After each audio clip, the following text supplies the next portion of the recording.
बिस्मिल्लाहिर्रहमानिर्रहीम। अस्सलाम वालेकुम दोस्तों, कैसे हैं आप? आई डू होप आप सब अच्छे होंगे जी।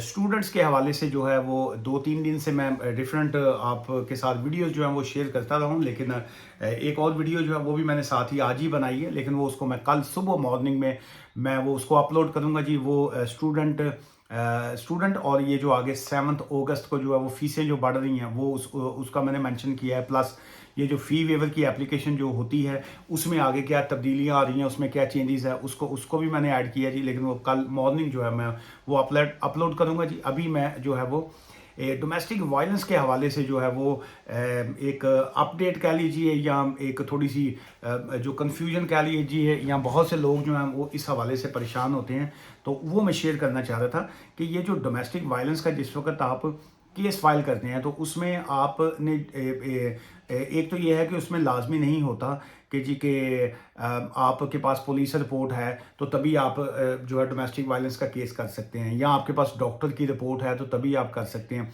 बहुत से लोगों के पास डिफरेंट सीन होता है, डिफरेंट सिचुएशन होती है। सो इसलिए हर एक डोमेस्टिक वायलेंस केस जो है वो डिफरेंट है, एक का केस जो है वो दूसरे से कनेक्टेड नहीं है। सो इसलिए एक तो ये जेन में रखें। अच्छा, बहुत से लोग जो यूके में आए होते हैं एज स्किल्ड वर्कर वीज़ा पे आए हुए हैं, हस्बैंड एंड वाइफ जो आए हुए हैं, या जो स्टूडेंट जो आए हुए हैं, मियाँ बीवी आए हैं, तो वो कहते हैं जी कि हमारी आपस में लड़ाई हो गई है, तो क्या डोमेस्टिक वायलेंस का पिछले वीक भी जो था वो कोई क्लाइंट के साथ मैं फाइल देख रहा था, तो किसी वकील साहब ने उनका केस जो था वो डोमेस्टिक वायलेंस का फाइल कर दिया हुआ था।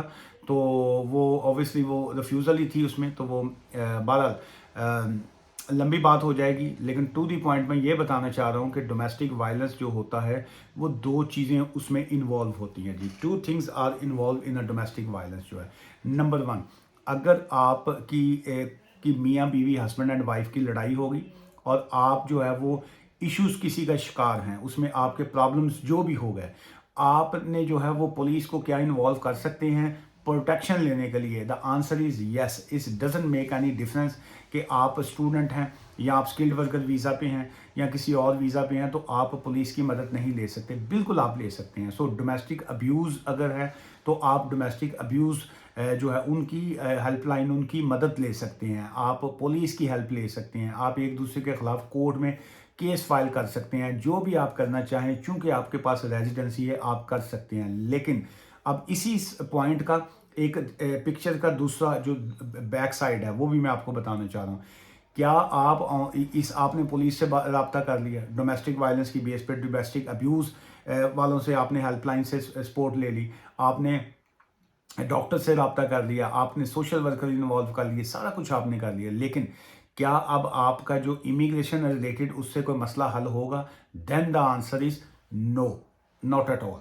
उसकी रीज़न ये है कि जो इमिग्रेशन रिलेटेड डोमेस्टिक वायलेंस है उसकी एक ही बेसिक, एक ही ग्राउंड है उसमें कि आप जिसके डिपेंडेंट हैं, आपका जिसके बेस के ऊपर वीज़ा आपको मिला हुआ है, that person must have a British passport, या उनके पास सेटलमेंट हो, या उनके पास जो है वो इंडेफिनेट लीव टू रिमेन हो।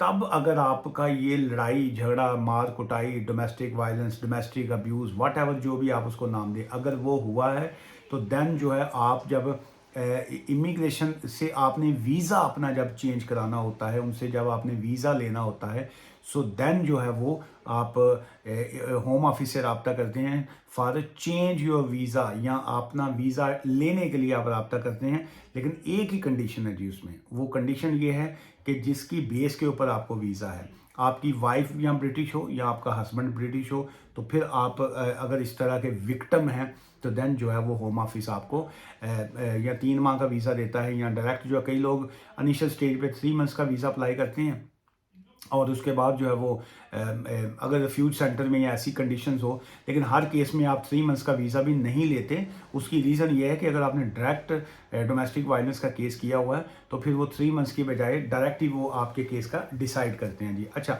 अब आप स्टूडेंट हैं, अगर आप दोनों हस्बैंड एंड वाइफ जो है वो स्टूडेंट वीज़ा पे आए, आप हस्बैंड एंड वाइफ जो है वो स्किल्ड वर्कर वीज़ा पे आए, या किसी और वीज़ा के ऊपर आए, या हॉलीडे पे आए, विजिटर आए, या किसी भी वीज़ा पे आप आए हों, तो तुसी दोवें लड़ पए हो आपस में। अगर आपकी लड़ाई हो गई है, झगड़ा हो गया, पुलिस से आप प्रोटेक्शन ले सकते हैं, डॉक्टर के पास बीवी कुटन तो बाद एक दूसरे को ले जा सकते हैं डॉक्टर के पास, लेकिन आप होम ऑफिस के पास वीज़ा लेने के लिए नहीं जा सकती हैं आप। यहाँ आपके मियाँ साहब जा सकें, लो जी मेरी बीवी ने मेरी अपना बांह तोड़ दी है, तो जी मुझे अब आप यहाँ पे रख लें, मुझे वीज़ा दें।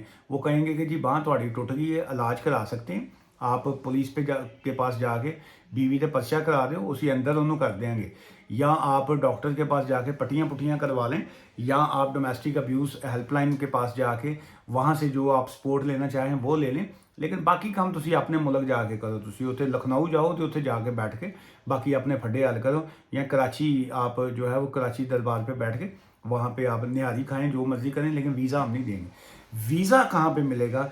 जब आपकी वाइफ या आपका जो हस्बैंड है वो ब्रिटिश थे, ILR होल्डर थे, या सेटलमेंट थी, तो देन जो है वो आप होम ऑफिस से कांटेक्ट कर सकते हैं। एक तो ये मैं आपको बताना चाह रहा था। वो खैर वो जिस मैंने एप्लीकेशन का जिक्र किया आपके पास, वो साहब आगे कहने जी साडा किसी वकील ने केस करता है कि जी तुसी दोवें मियाँ बीवी लड़ पे हो, तो उसके बाद जी मैंने डोमेस्टिक वायलेंस डाल दिया, तो उन्होंने मेरा तो वीज़ा रिफ्यूज़ करता है। तो मैं कहा भाई जान उन्होंने वो तुहाडे गले झार पाने सन कि जी कि वो तुहाडा तो वीज़ा नहीं सी, यदि DV की एप्लीकेशन बनती नहीं है, चूँकि आप दोनों स्टूडेंट आए हुए थे, आप कैसे फाइल कर सकते हैं। एनीवेज, अच्छा जब आपने केस फाइल कर दिया, उसके बाद जो है वो एक नॉर्मल सी एक रूटीन है कि आपसे होम ऑफिस वाले जो है वो फर्दर आपसे डॉक्यूमेंट्स मांगते हैं। ये 2-3 उसमें वर्डिंग है, उसमें जो लोगों की कन्फ्यूजन थी, उसमें तो मैंने सोचा कि उसको भी मैं आज की इस वीडियो में जो है वो शामिल कर लूँ। एक तो वो होम ऑफिस वाले आपसे जब वो कहते हैं जी कि now we are going to decide your application, we are considering your application and now you can submit further documents, के अगर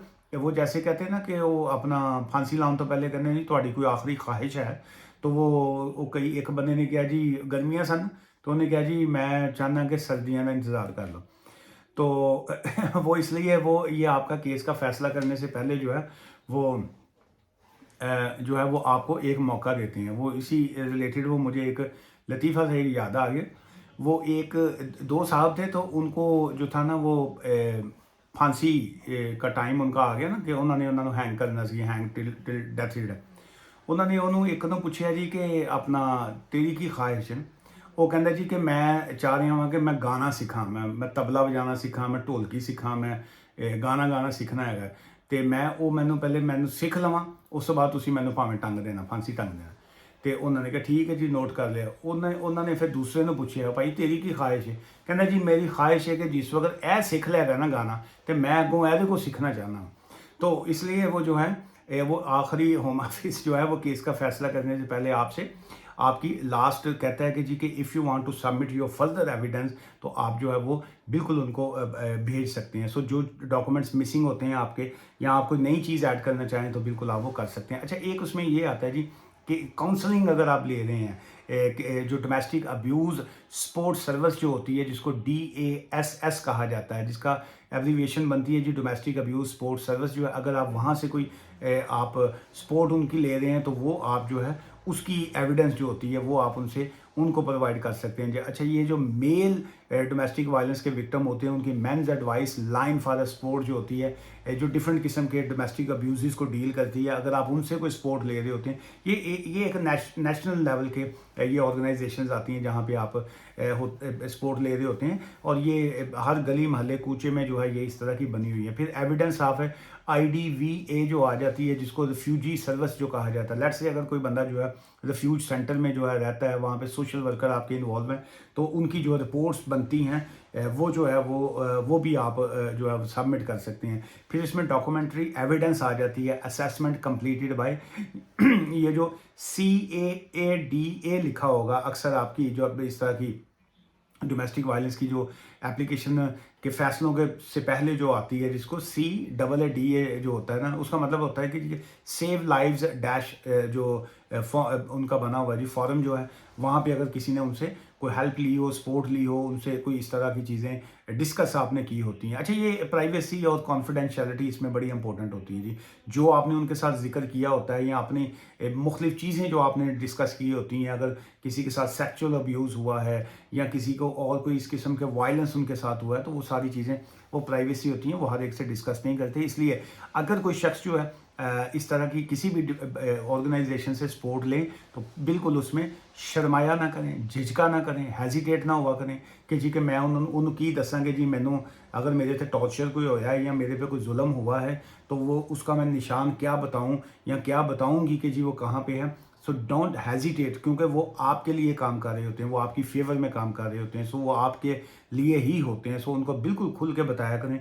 वो एक तो आपका ऑब्वियसली उसके आपके केस में बहुत फ़र्क पड़ता है। अगर आप शर्मा के झिझक के नहीं बता सकेंगे तो वो उल्टा नुकसान जो है वो आप ही को होता है, और सेकंड उनका तो डेली का काम ही यही है जी, उनको इन चीज़ों से कोई फ़र्क नहीं पड़ता। अच्छा, फिर डॉक्यूमेंट्स अगर आप उनको कोई और कोई देना चाहें डोमेस्टिक वायलेंस के हवाले से, जैसे किसी अक्सर लोगों के पास कोई रिटर्न में चीज़ें लिखी होती हैं जो है वो अपनी ज़बान में किसी ने लिखी होती हैं, जिसकी ज़बान है, तो वो उसमें यह है कि उसका इंग्लिश लैंग्वेज आपने ट्रांसलेशन करवा के मुख्तलिफ यहाँ पे ऑफिस खुले हुए हैं, अदारे खुले हुए हैं जो आपकी डिफरेंट लैंग्वेज को ट्रांसलेट इनटू इंग्लिश करके उसकी स्टैंप लगा देते हैं। प्लस इसमें अगर आपकी कोई पुलिस के साथ मज़ीद कोई बात हुई थी तो वो भी आप ऐड कर सकते हैं। ये था जी, ये डोमेस्टिक वायलेंस के हवाले से जो मैं ये वाला पॉइंट जो था मैं आपके साथ शेयर करना चाह रहा था। और डोमेस्टिक वायलेंस के हवाले से कुछ और चीज़ें भी हैं, वो मैं किसी नई वीडियो में करूँगा। आज मैं सब ये 2-1 पॉइंट जो था वो मैं आपसे ज़िक्र करना चाह रहा था। मुझसे मिलना चाहें तो मैं ब्रैडफर्ड में होता हूँ जी,